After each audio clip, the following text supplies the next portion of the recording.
পাহাড়কে সৃষ্টি করলেন। কিসে? পাহাড়কে যখন সৃষ্টি করলেন, হযরতে জিবরাইল আমিন পাহাড়ের ক্ষমতা দেখে আল্লাহ তাআলার প্রশংসা করতে শুরু করলেন। হায় আল্লাহ, পাহাড় এত শক্তিশালী, জমিন তো থরথর করে কাঁপতেছিল। এই জমিন কিভাবে স্থির হয়ে গেল? পাহাড়ের এত শক্তি। ভূমিকম্প ভাই, পানির মধ্যে জমিনের যে 3 ভাগ পানি, এই পানিতে যখন জলোচ্ছ্বাস হয়, পানির ভিতরে যখন ঝড় সৃষ্টি হয়, ওই সময় আমাদের এই জমিনও থরথর করে কাঁপতে থাকে। আর সেই কম্পনটাকে আমরা আমাদের ভাষায় বলে থাকি ভূমিকম্প। ভূমিকম্প এমনি এমনি হয় না। আল্লাহর এই জমিনে অশ্লীলতা কখনো আল্লাহ বরদাস্ত করতে পারে না। যে জমিনে অশ্লীল কর্মকাণ্ড হয়, ওই জমিনে আল্লাহ তাআলা ভূমিকম্প দিয়ে ওই জমিনকে একবারে ধ্বংস করে দেন। গতকালকে শুনেছেন 2 কারণে আল্লাহ তাআলা এই জমিন ধ্বংস করেন না। একটি হলো নবীর কারণে, আর একটা হলো যে বান্দা আল্লাহ তাআলার কাছে ক্ষমা চান, ওই বান্দার উসিলা করে হলেও আল্লাহ তাআলা এই জমিনকে ধ্বংস করে না ভাই। হ্যাঁ, আল্লাহ তাআলা জমিনকে স্থির করার জন্য পাহাড়কে সৃষ্টি করলেন।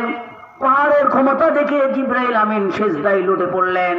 আল্লাহ এত বড় ক্ষমতা, ধর আপনি পাহাড় সৃষ্টি করেছেন, হে আল্লাহ, পাহাড়ের চাইতে কি আরো বেশি ক্ষমতা ধর কিছু সৃষ্টি করেছেন আপনি?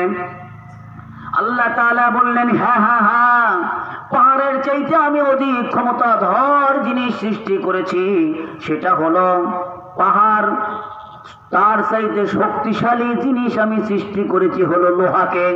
কিকে?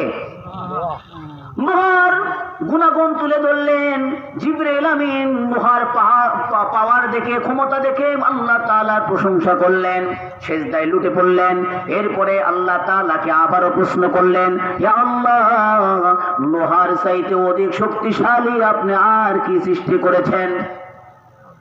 আল্লাহ তাআলা তিনি বললেন, লোহার চাইতে আমি আল্লাহ তাআলা আরো বেশি শক্তিশালী করেছি আগুনকে। আল্লাহ তাআলা আগুনের পাওয়ার দেখায় দিলেন জিবরাইলকে। জিবরাইল আলাইহিস সালাতু ওয়াস সালাম আগুনের পাওয়ার দেখে আবারও আল্লাহ তাআলার প্রশংসায় সিজদা নিয়ত হইলেন। আল্লাহ তাআলা সিজদা দেওয়ার পরে আবার আল্লাহ তাআলাকে আবারও প্রশ্ন করলেন, ইয়া আল্লাহ, আগুনের চাইতে অধিক পাওয়ারফুল শক্তিধর আপনি আর কি সৃষ্টি করেছেন? আল্লাহ তাআলা বললেন, আমি আগুনের চাইতে অধিক শক্তিধর পাওয়ারফুল সৃষ্টি করেছি পানিকে। পানির প্রশংসা করলেন। পানির পাওয়ার সম্পর্কে আল্লাহ তাআলা জিবরাইলকে অবগত করে দিলেন। জিবরাইল আমিন আবারও সিজদায় লুটে পড়লেন। সিজদা থেকে মাথা উত্তোলন করে আবার আল্লাহ তাআলাকে বললেন, হে আল্লাহ, পানির চাইতে অধিক শক্তিশালী আপনি আর কি সৃষ্টি করেছেন? আল্লাহ তাআলা বললেন, পানির চাইতে আমি আরো অধিক শক্তিশালী সৃষ্টি করেছি বাতাসকে। বাতাসের গুণাগুণ, বাতাসের পাওয়ার সম্পর্কে আল্লাহ তাআলা অবগত করলেন জিবরাইলকে। জিবরাইল আমিন বাতাসের পাওয়ার দেখে আবারও সিজদায় অবনত হয়ে গেলেন। আল্লাহ তাআলার প্রশংসা আদায় করলেন। আবার আল্লাহ তাআলাকে বললেন, হে আল্লাহ, বাতাসের চাইতে অধিক শক্তিশালী আর কি আছে? এমন কি বস্তু আপনি সৃষ্টি করেছেন? আল্লাহ তাআলা বললেন, হ্যাঁ, আমি বাতাসের চাইতে অধিক পাওয়ারফুল শক্তিশালী ক্ষমতাধর আমি সৃষ্টি করেছি বনি আদমের ওই দানকে, যে দান ডান হাতে করে বাম হাত জানে না। ডান হাত দিয়ে দান করছে, বাম হাত জানে নাই। এই দান বাতাসের চাইতেও শক্তিশালী করেছেন।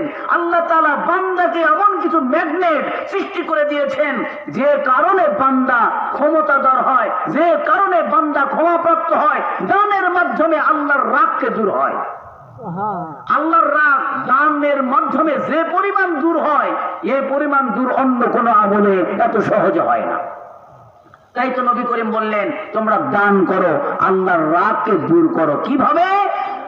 আগুনে, চুলার আগুনে পানি দিলে যেভাবে আগুনটা নির্বাপিত হয়ে যায়, কোন বান্দা যখন খালেস দিলে আল্লাহ তাআলার পথে, আল্লাহ তাআলার জন্য দান করে, আল্লাহ তাআলার রাগ ওইভাবে দূর হয়।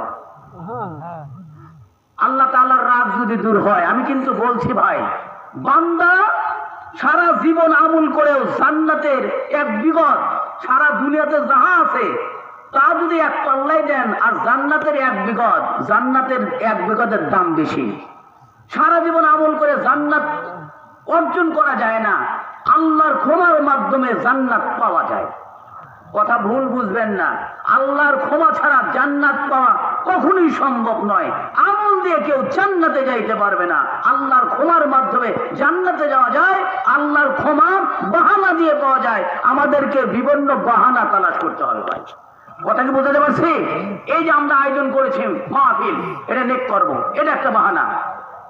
আল্লাহ আমাদেরকে যদি এই উসিলে মাফ করেন, চিন্তা থাকতে হবে এটা।